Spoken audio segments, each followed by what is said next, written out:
एक तरफ कोरोना महामारी के चलते लॉकडाउन है, इसी बीच कांग्रेस के किसान नेता उमराव सिंह गुर्जर का बड़ा बयान सामने आया है। उन्होंने आज भारतीय जनता पार्टी की राज्य सरकार और केंद्र सरकार को कटघरे में खड़े करते हुए कहा कि क्या सरकार इस बात का इंतजार कर रही है कि अफीम किसान सड़कों पर उतरें। उनका कहना था, अफीम किसानों के घर में रखी है, गर्मी तेज होने के कारण अफीम सूख रही है। क्या सरकार अफीम घटने पर मुआवजा देगी या सरकार इस बात का वादा करेगी कि अफीम घटने पर अफीम किसानों के पट्टे नहीं काटे जाएंगे। सुनिए उमराव सिंह गुर्जर ने क्या कहा। गौरतलब है कि मालवा अफीम उत्पादन क्षेत्र है। यहाँ पर इस समय अप्रैल महीने में सरकारी खरीद का महीना होता है, लेकिन इस बार लॉकडाउन के चलते अफीम की सरकारी खरीद बंद है। ऐसे में बड़ी असमंजस की स्थिति है कि अफीम किसान क्या करे।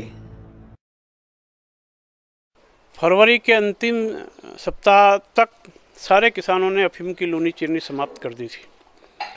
करीब 1.5 महीने से भी ज़्यादा हो गया किसानों को अफीम लूनी चीरनी बंद होने के बाद किसानों के घर में अफीम पड़ी है और सरकार की तरफ का इस तरफ कोई ध्यान नहीं, और इसके कारण किसानों के घर पड़ी पड़ी अफीम सूख रही है।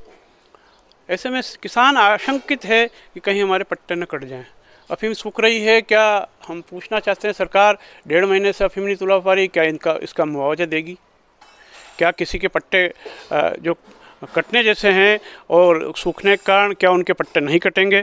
निश्चित रूप से किसान इस बात के लिए आशंकित है, और किसानों के अफीम नहीं तुलने के कारण किसान खून का घूंट पीकर घर में बैठे हुए हैं, और लॉकडाउन के कारण किसान बाहर भी नहीं आ पा रहे हैं। ऐसी स्थिति में क्या सरकार इंतज़ार कर रही है कि लोग सड़कों पर आए, किसान सड़कों पर आए? अगर सरकार ध्यान नहीं देती है, अगर शीघ्र तोल चालू नहीं होता है अफीम का, तो किसान सड़कों पर आने के लिए मजबूर होना पड़ेगा। ऐसी स्थिति में जिम्मेदार सरकार रहेगी।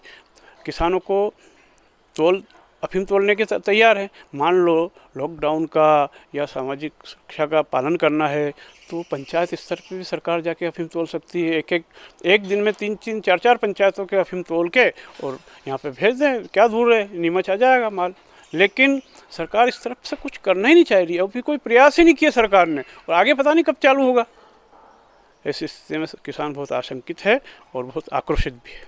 देखो, पहली बात तो यह है कि किसान बहुत मेहनत करके गेहूँ पैदा कर रहा है और लगातार लागत मूल्य किसानों का बढ़ता जा रहा है। खाद की कीमतें बढ़ गई, बीज की कीमत बढ़ गई और अन्य खर्चे जो है किसानों के बहुत बढ़ गए। इस स्थिति में किसानों को केंद्र सरकार और राज्य सरकार से आशा थी कि समर्थन मूल्य में कहीं न कहीं वृद्धि होगी। वो समर्थन मूल्य में सरकार ने अभी तक वृद्धि नहीं की है। किसानों का गेहूँ निकालने के बाद कहीं घरों पे, कहीं खेतों में पड़ा हुआ है, और उनके जो मैसेज आ रहे हैं, यदि किसी किसान के 50 बोरी गेहूँ हुआ है तो उनका 4 बोरी, 5 बोरी, 8 बोरी का मैसेज आ रहा है। तो ऐसी स्थिति में वो कैसे लाएगा इतना सा किसान बेचने के लिए?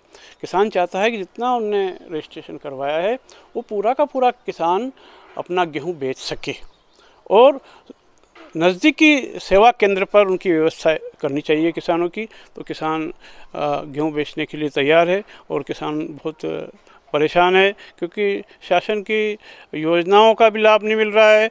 किसान गेहूँ बेचना चाहता है, उसका समर्थन मूल्य भी उचित नहीं मिल रहा है, और किसानों को नगद भुगतान भी सरकार नहीं कर रही है। ऐसी स्थिति में किसान बहुत परेशान है। वॉइस ऑफ एमपी के लिए दीपक खताबिया की खास रिपोर्ट।